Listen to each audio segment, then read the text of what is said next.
Om Swastiastu. Perkenalkan, nama saya Ana Agung Muda Pramanda Mahasaputra dengan NIM 24055511018. Pada kesempatan video kali ini, saya akan membahas apa itu DDL dan cara menjalankan perintah-perintah dari DDL itu sendiri. Namun sebelum melakukan perintah-perintah DDL, ada baiknya kita mengetahui definisi dari DDL. DDL atau Data Definition Language adalah bagian dari SQL yang digunakan untuk mendefinisikan struktur dan dalam skema basis data. DDL memberikan perintah-perintah yang memungkinkan pengguna dalam membuat, mengubah, dan menghapus objek-objek yang berada di dalam database. Nah, biasanya dalam melakukan perintah-perintah DDL, itu menggunakan dua software yaitu XMPP dan juga MySQL. Apa sih XMPP? Jadi, XMPP adalah software yang merupakan kompilasi dari beberapa program yang memiliki fungsi sebagai penyedia server Apache, MySQL database, dan juga penerjemah bahasa pemrograman PHP. Lalu, apa itu MySQL? MySQL adalah sebuah software yang bisa manajemenkan sebuah basis data SQL. Kedua software ini bisa di-download di browser masing-masing. Namun, pada video kali ini, saya tidak akan menggunakan MySQL, tetapi akan menggunakan XMPP dan juga command prompt. Langkah selanjutnya, kita akan membuka XMPP, nyalakan Apache dan juga MySQL, tunggu sudah menyala, sepertinya sudah. Kita buka command prompt.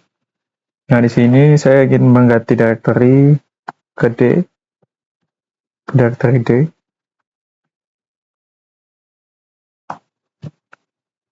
Mengapa saya mengganti directory ke D? Karena saya menyimpan folder XMPP itu di dalam disk D.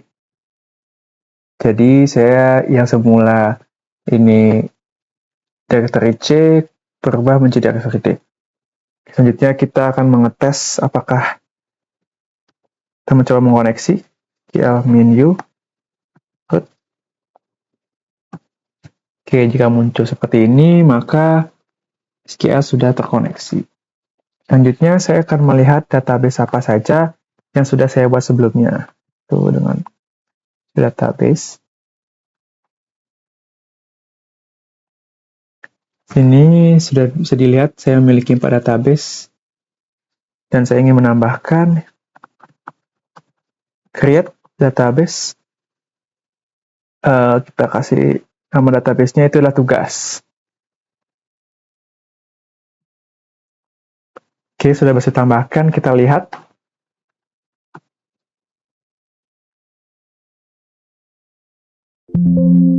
Nah, di sini terjadi error dikarenakan seharusnya kita tambahkan S ya di belakang database. Nah, di sini sudah ditambahkan yang semula dari 4 menjadi 5. Oke, selanjutnya saya ingin membuat database yang kedua. Kita beri nama database-nya itulah percobaan.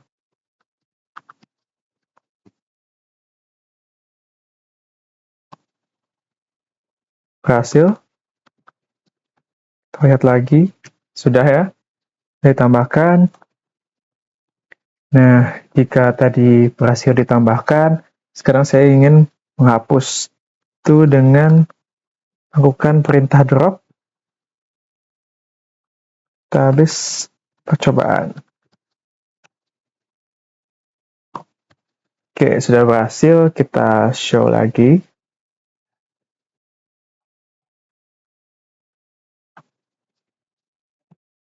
Oke, sudah kembali semula ya.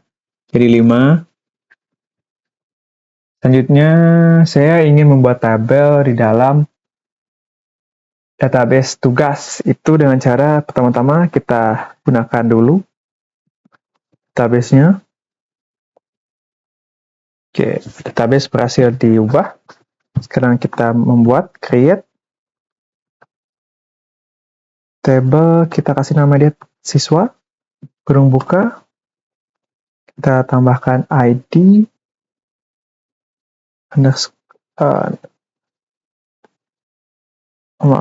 D underscore siswa, lalu kita berikan dia tipe data integer, not null, auto. Nah, apa sih itu not null dan apa sih itu auto increment? Jadi not null itu adalah nilai dari tipe data ini tidak boleh kosong dan juga selalu akan bertambah. Oke. Lalu row kedua kita kasih nama. Tipe datanya berupa varchar, value-nya 100 karena ingin menambahkan nama lengkap. Lalu alamat, kita berikan dia value-nya itu 255 saja.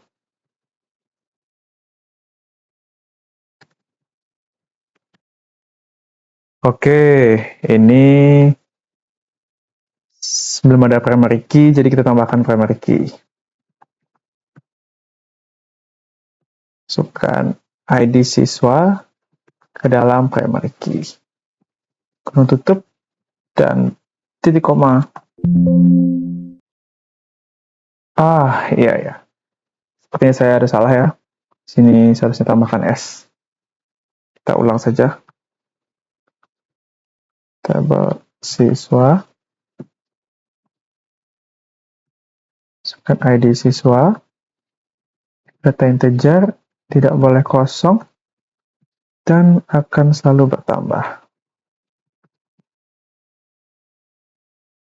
Jangan lupa koma. Nama, data varchar, value 100, tidak kosong.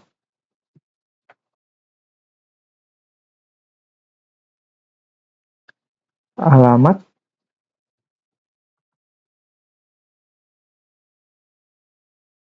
value-nya 255, tidak boleh kosong. Dan jangan lupa tambahkan primary key. Masukkan ID siswa ke dalam primary key. Kurung tutup, titik koma. Oke, sudah berhasil. Selanjutnya, saya ingin melihat apakah tabel siswa ini sudah ditambahkan ke dalam database tugas. Show tables. Ini bisa dilihat sudah ditambahkan ya di dalam database tugas. Itu terdapat tabel, yaitu tabel siswa. Sekarang saya ingin menambahkan tabel yang kedua. Kita beri nama tabelnya itu adalah Prodi. Kurung buka, ID Prodi. Tipe data integer, tidak boleh kosong, dan selalu bertambah.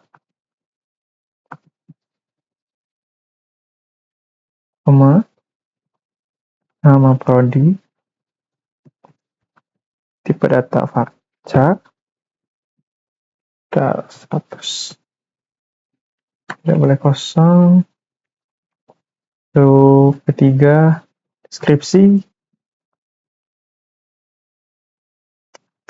Beri dia 2555.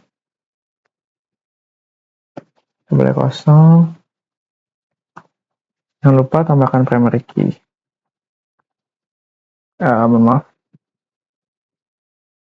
Masukkan ID Prodi. Maaf. ID Prodi dalam primary. Kurung tutup, titik koma. Berhasil. Dan kita lihat apakah sudah ditambahkan. Oke, di sini sudah ditambahkan ya. Dalam database tugas ada dua tabel, yaitu tabel Prodi dan juga tabel siswa. Selanjutnya, saya ingin melihat struktur dari tabel-tabel ini. Oke, itu menggunakan perintah yang namanya describe. Dan pertama kita lihat struktur dari tabel siswa. Nah, di sini sudah ada ID siswa, nama, dan juga alamat. Isikan tipe data, dan juga ID siswa sudah merupakan primary key. Selanjutnya yang kedua, saya ingin melihat ya struktur dari tabel yang kedua. Oke, sudah ada di prodi, nama prodi, deskripsi prodi. Di prodi merupakan primary key. Lalu langkah selanjutnya, itu saya ingin mengubah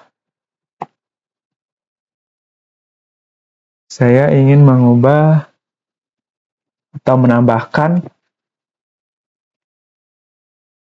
pada tabel siswa. Ini saya ingin menambahkan umur. Kita beri value-nya 100. Mohon maaf, tidak boleh kosong. Di koma. Oke, sudah berhasil. Sekarang saya describe lagi.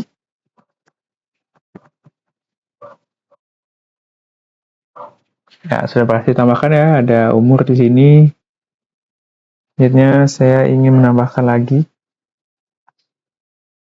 Bukan describe.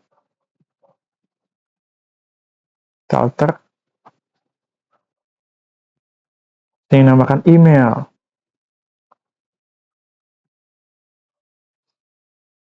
Tipe data varchar. Value 255. Tidak boleh kosong. Koma.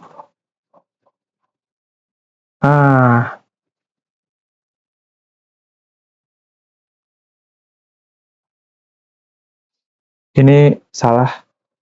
Karena kan seharusnya bukan koma ya, seharusnya titik koma. Seharusnya seperti ini. Oke.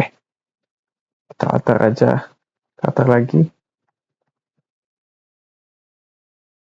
Tambahkan email. Data varchar. Value 255. Titik koma, bukan koma. Oke, berhasil. Lalu describe lagi. Oh, ini salah.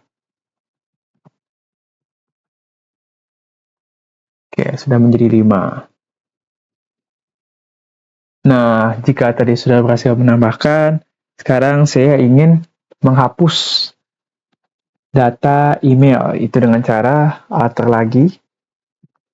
Jadi setiap ingin mengubah atau ingin menambahkan, ingin mengganti nama atau ingin menghapus itu selalu gunakan perintah alter. Karena ingin menghapus jadi drop kolom email titik koma. Oke, berhasil. Sekarang describe apakah sudah berhasil dihapus. Oke, sudah. Semula 5 menjadi 4. Email sudah tidak ada lagi di sini.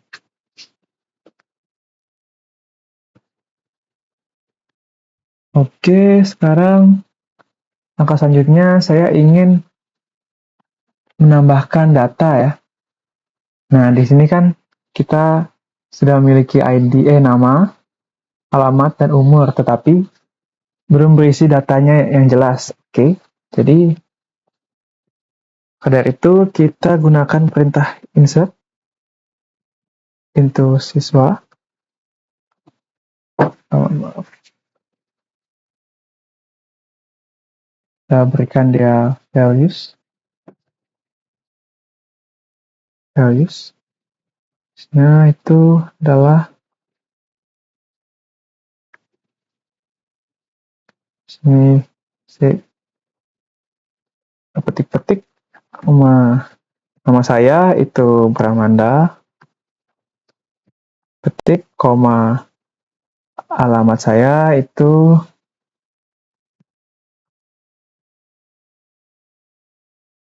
koma, lalu umur saya 18. Jangan lupa kasih titik koma. Oke, berhasil.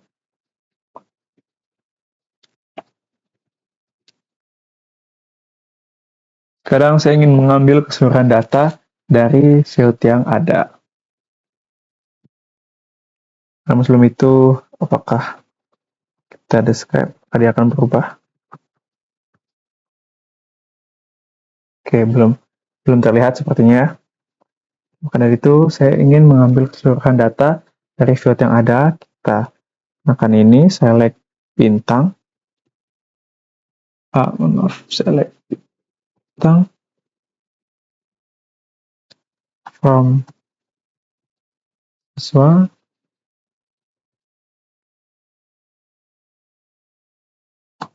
Nah, sudah ditambahkan ya ID siswanya. 1, nama Bramanda, alamatnya Jalan Padma, dan umur saya itu 18. Oke, selanjutnya saya ingin menambahkan data yang kedua ya. To insert into values lagi. Petik-petik. Kita kasih nama kedua itu adalah Agung. Koma. Alamatnya itu Jalan Anggrek. Umurnya itu 18. Sama. Titik koma. Oke, sepertinya terjadi kesalahan ya.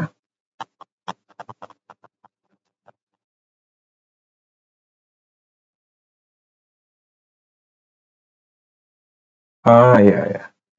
Itu kita tidak lupa. Mohon maaf, kita lupa mengisikan nama tabelnya. Di ini. Values.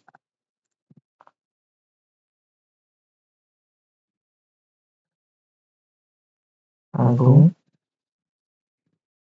Jalan Anggrek. Umurnya 18. Titik koma. Oke, berhasil. Kita select lagi. Select bintang. From tabel siswa. Nah, di sini ID siswa sudah ditambahkan ya. Karena tadi menggunakan auto increment, maka dari 1 menjadi 2. Namanya menjadi Agung, ada alamat di sini, Jalan Anggrek, dan umur 18. Oke. Selanjutnya itu ada, saya ingin menghapus, karena tadi saya sudah memiliki 2 tabel. Sekarang saya ingin menghapus tabel yang kedua, itu drop table, prodi.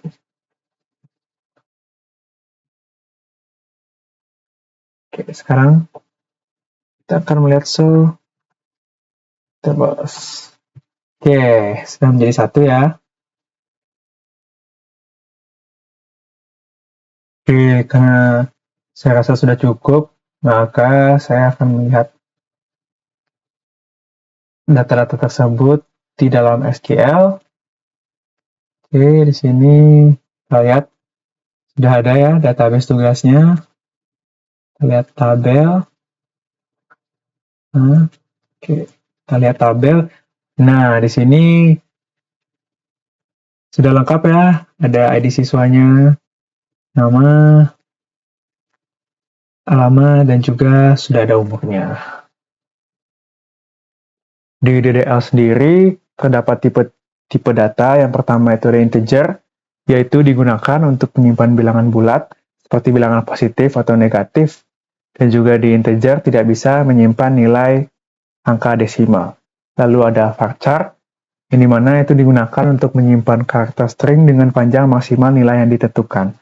Lalu yang ketiga ada karakter atau char, yaitu mirip dengan varchar, tetapi karakter selalu memiliki panjang yang tetap, dan nilai akan diisi dengan spasi jika lebih pendek dari nilai yang ditentukan.